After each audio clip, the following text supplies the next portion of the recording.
Hey everyone, Eggman here with another video. And today we have a top 8 breakdown for my first Lorcana event that I'm ever going over. It is the PPG Tour. It's their NDK tournament that happened this past weekend in Denver. It was 39 players offline, which had 6 rounds of Swiss into a top 8 cut, and it was live streamed by the Forbidden Mountain, which is linked in this page below. So if you guys want any of this information, any of these deck lists, they are here on my webpage, which is linked in the description. And I also went through all the deck lists. I put them onto the Dreamborn here so you guys can see all of them. So we're going to go over the top placing list. And again, this is the first tournament I've gone over for Lorcana. I've gone over a lot of other card games, but usually that's what this entire website you guys are seeing here is for. But there is kind of like a difficulty of how to categorize some of these decks. So this is just kind of what I'm doing. If you guys have like a better way to do it, let me know. But there is top 8, so we do have like the color combinations, which I made this pie chart for, which again, a little bit tricky to have like a 50-50 on these slices, but we did have two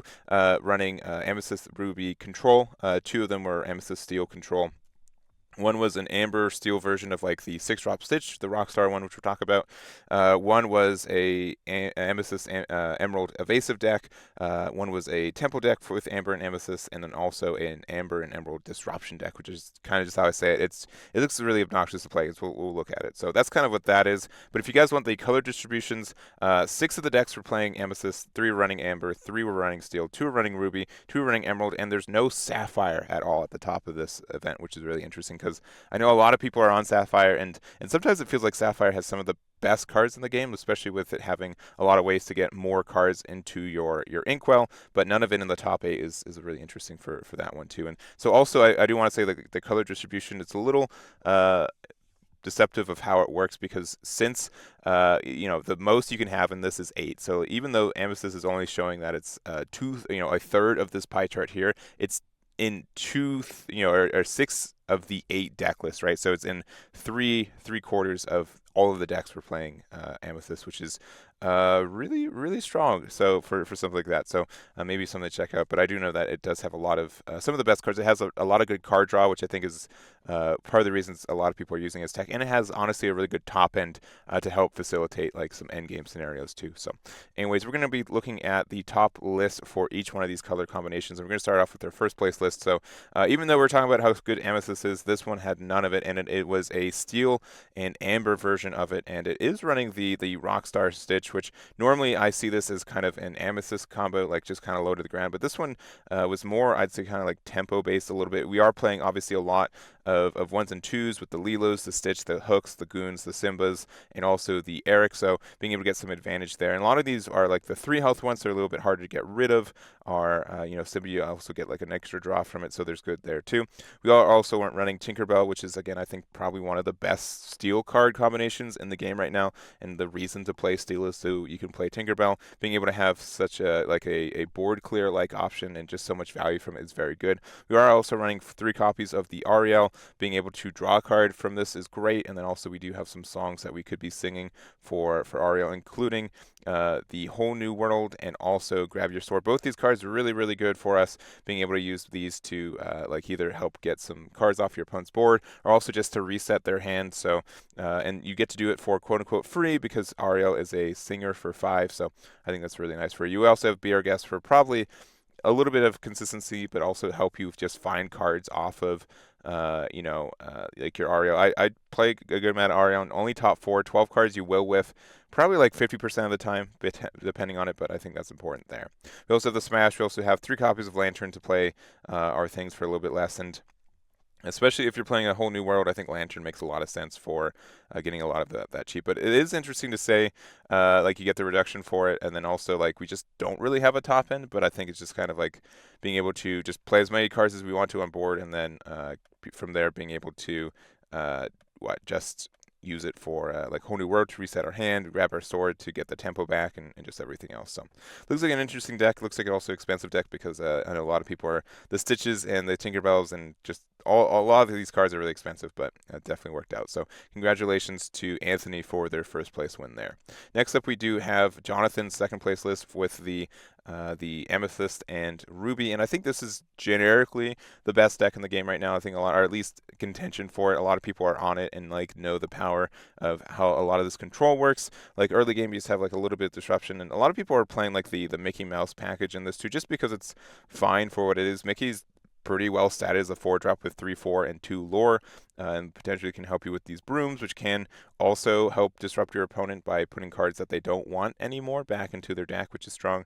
But just having like a low end tier to help you like prevent your opponent from kind of going off and do some easy trades. We have Maleficent for draw, Gaston for doing some really good trades as well, and then Rafiki kind of in the same spot. It being a 3/3 means that you can definitely get rid of a 2-drop, but probably stay around.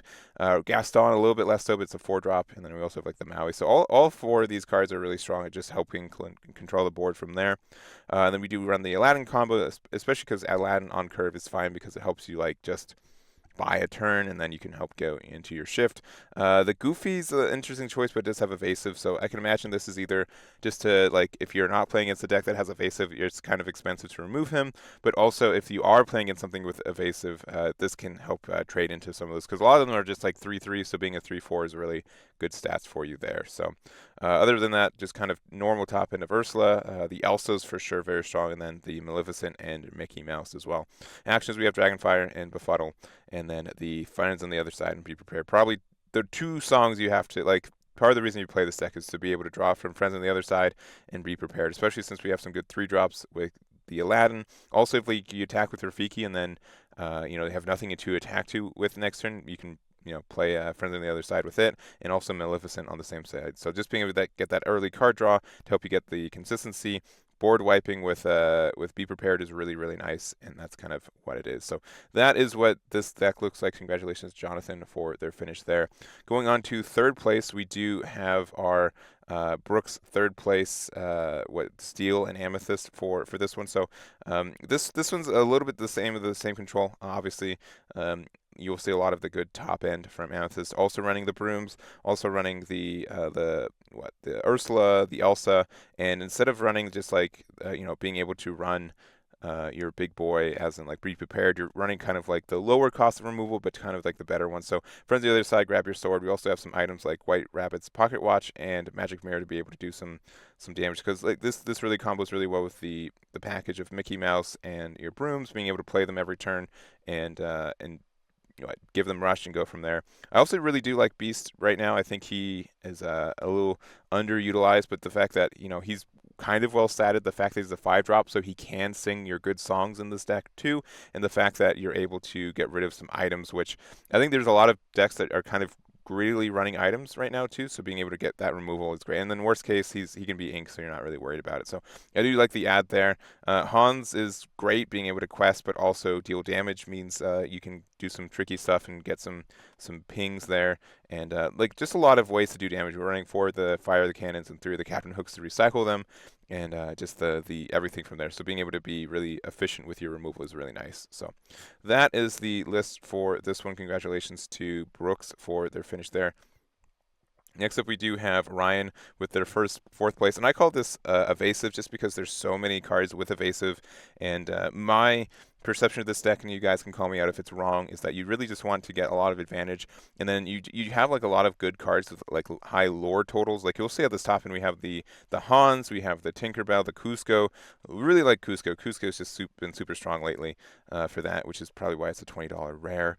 We also have the Mad Hatter, which is just like a slightly worse Cusco, but it can be inked. You also have the Genie, which being able to be a 3/4 with evasive, but also being able to get the Temple of bouncing something back to our opponent's hand, I think is great for you. And then also the John Silva. John Silva is an interesting choice, but I do kind of get it. So being able to say that something can't quest, and also something has to attack. So if you have something like your Flynn Rider that they have to attack into, or your Cheshire Cat, I think that is strong for you. So being able to force those removals are like kind of in a really roundabout way, but I think that's okay there.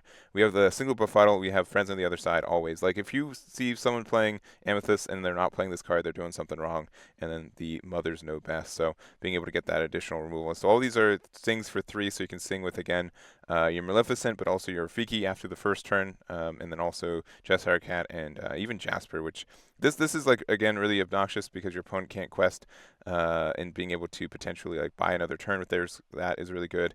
And just again, we have so many cards that are evasive, and if your opponent doesn't have a way to get rid of them, they're kind of in a bad spot because we do have this Tinkerbell, which also gives something else evasive if you need to be able to attack into things. But we have the Tinkerbell, the Genie, the Peter Pan, the Cheshire Cat, and the Pascal as well. So all these are really great for you. And then also we have Cusco, and then which your opponent really won't want to attack into, Mad Hatter as well, and even Flynn Rider. So kind of forcing your opponent to attack with John Silver again is strong because again they can't quest with the card, but also the fact that they have to attack with something means that you usually get to activate one of your effects because of it. So I like this deck. I actually think this is really neat, and I have to try it out myself because it's got a lot of stuff that I kind of like in green and just the disruption for it. So I'm going to have to try it out myself. But this is a list there. Congratulations to Ryan for their finish. And then next up we do have our Amethyst and Amber build. And so normally when I see this combination, it is running like the aggro Stitch build. So it's kind of weird because this is the one that the first place list runs the 6-drop Stitch, but this one does not. It runs instead like the 7-drop. And this one just honestly like confuses me a little bit on it. I mean, it just looks like it's just good tempo and value most of the time. With a lot of your plays, we are playing like the Mr. Smee, which I saw this card as a 2/5, and when I see it, I'm like, oh, cool, it has 5 health, which means it's really easy for me to get the max value off my Rapunzel because it heals 3 and it lets me draw 3 for it. So that's kind of my idea for why that's being run for this one. Also, Dr. Facilier being able to use that for Rapunzel, and you can easily get the card draw you need from that too. So you're obnoxious with your Simba and Pascal. We are playing the Stitch, so maybe you can smoke screen that you can go into the big guy even though you don't run it. We do run the 7-drop Stitch, which isn't a shift, but being able to draw 2 cards, you have 2 or more other cards in play is pretty easy for it. And it's a 4/8 and it's a 2 lore, so being able to get that recycle. And honestly, I think it's just to get the idea of like you don't run out of value for this deck. You can obviously, if we draw so much too, Jafar is going to have like a lot of power in his hand as well. So it could be a 5/5 pretty easily if you keep that up, and just a lot of just good value cards. And then also, I love this. We'll talk about this card in the next deck, but this card is very strong in a lot of ways, and some people just can't play around it. So it's nice. So I think that's it for this one. It just looks like this is really just tempo based. If there's a combo I'm missing, let me know. But it just looks like it's just good stuff. Deck, and that's usually good enough for especially some of these early metas. So congratulations to Sam for their 5th place. And to wrap it up, we do have Joseph's 8th place, Amber and Emerald. And I've been playing this list a little, like this color combination a little bit. And just the fact like you do want to be really aggressive with like again the disruption is really strong in what you're able to do with it. Being able to get these cards to like being able to use John Silver to use your Cusco, your Mad Hatter, affect your Cheshire Cat, or even your Flynn Rider. All these are just great cards all by themselves. So being able to do that, but yellow's combination with it just means like again Rapunzel is great if you force them to attack and they can heal something.